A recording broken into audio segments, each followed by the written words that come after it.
Welcome back to the pit wall, because it's race week again, and this time we're heading off to one of the most iconic, technical and unforgiving circuits in Formula 1, Suzuka. Now, after everything we saw in China, the chaos, the reliability issues, the growing tension around the 2026 cars, this weekend feels like a reset, because Suzuka doesn't just reward speed, it exposes weaknesses. If your car has instability, Suzuka finds out.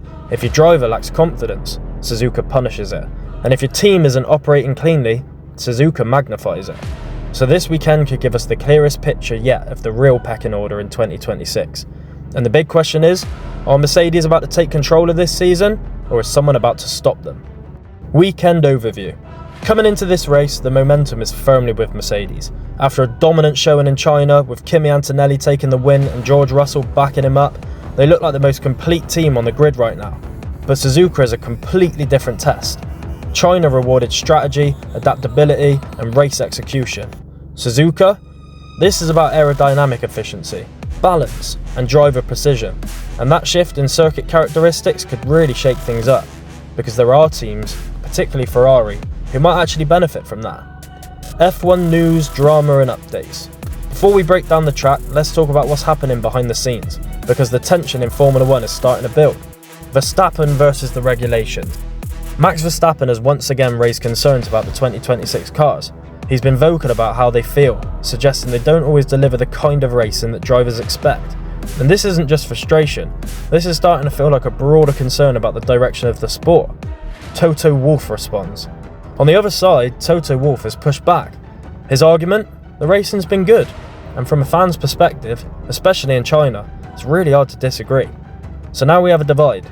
Drivers questioning the feel, teams pointing to the spectacle, and if that tension continues, this could become one of the biggest storylines of the season. Ferrari finding form. Now, Ferrari might quietly be one of the most interesting teams heading into Suzuka. Lewis Hamilton's podium in China wasn't just about the result, it's what he said afterwards. He's starting to feel more comfortable in the car, more aligned with how Ferrari operate. That matters, because when Hamilton finds confidence, he usually finds performance. And Suzuka is the kind of track where driver confidence plays a huge role. McLaren under pressure. Then there's McLaren. After their double DNS in China, they really need a clean weekend. No drama, no reliability issues, just racing laps. Because right now, they're already playing catch up. Management shift at Aston Martin. With Adrian Newey stepping down as team principal and Wheatley potentially coming in and taking the reins, Aston Martin really do need to get their act in gear this season. With a car that's not reacting well with its own engine, they really do have a point to prove. Can they play catch up? Or is this all just preparation for the 2027 season? Circuit deep dive. Now let's properly break down Suzuka, because this track is one of the purest tests in Formula 1.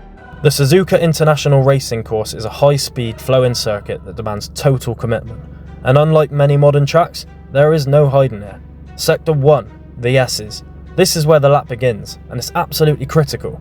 A sequence of fast, flowing left-right corners where rhythm is everything. If your car has poor front-end grip, inconsistent balance or snap oversteer, you'll lose time instantly. And not just in one corner, across the entire sequence. Sector 2, technical precision. You then move into Degner 1 and 2. Fast, narrow, punishing hairpin, heavy braking, traction zone, one of the most important corners on the track. Spoon is crucial, because your exit speed here determines your performance all the way down the straight. Sector 3, high speed commitment. Finally, 130R, one of the fastest corners in F1. Casio Triangle chicane, the last overtaking opportunity. 130R is all about confidence. If the car is stable, you gain time. If it's not, you lose everything. What Suzuka demands. So overall, Suzuka rewards aerodynamic efficiency, high speed stability, strong front end grip, driver confidence, and crucially, a well balanced car. Why this track could suit Ferrari? Now this is where things get interesting, because Suzuka could actually play into Ferrari's strengths. Why? Well, Ferrari's car this year looks strong in high speed corners, relatively stable on turning, and capable of good one-lap pace. Those are all traits that matter at Suzuka. And then you add Lewis Hamilton into the equation. Historically, Hamilton has been exceptional here. He understands how to manage the flow of this circuit, when to push, when to back off, how to link corners together. So if Ferrari can give him a car that's stable, don't be surprised if they're much closer to Mercedes this weekend. Car, driver and team form.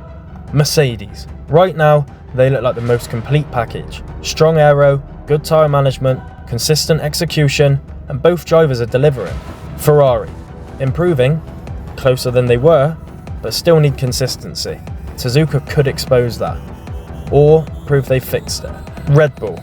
Big question marks. Performance hasn't been great. Reliability is also a concern, but Verstappen at Suzuka? Never count him out. McLaren. This is a recovery weekend. They need clean sessions, reliable running, and solid points. Anything more is a bonus. Aston Martin. Now let's talk about Aston Martin, because they're in an interesting position. They've shown flashes of some pace this season, but not consistently enough to challenge the midfield. Suzuka could go either way for them. If the car has strong aero balance and stability through high-speed corners, they could be competitive in the midfield fight. But if not, this track will expose their weaknesses quickly. And with all the off-track changes being discussed, including the leadership shift, this is a weekend where they need stability. What it means for the standings. This race matters. If Mercedes dominate again, they could start building a serious gap in the championship. If Ferrari close in, we've got a fight. If Red Bull start to recover, the whole narrative changes again. Suzuka is not just another race, it's a benchmark. Who this track suits.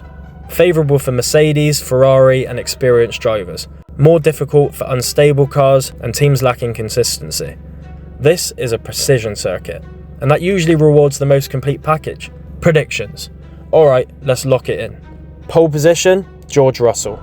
Race winner, that's also George Russell. Mercedes are looking too strong right now. P2, I'm giving this one to Kimi Antonelli, another controlled and intelligent driver's due. P3, Lewis Hamilton. Ferrari are closing the gap, but not quite enough for the win. But here's the real question. Is this where Mercedes take control of the season, or is Suzuka about to flip everything again? If you've enjoyed the video, like and subscribe, and let me know in the comments, who do you think's winning the Japanese Grand Prix? Because if Suzuka has taught us anything over the years, it's that nothing is ever guaranteed.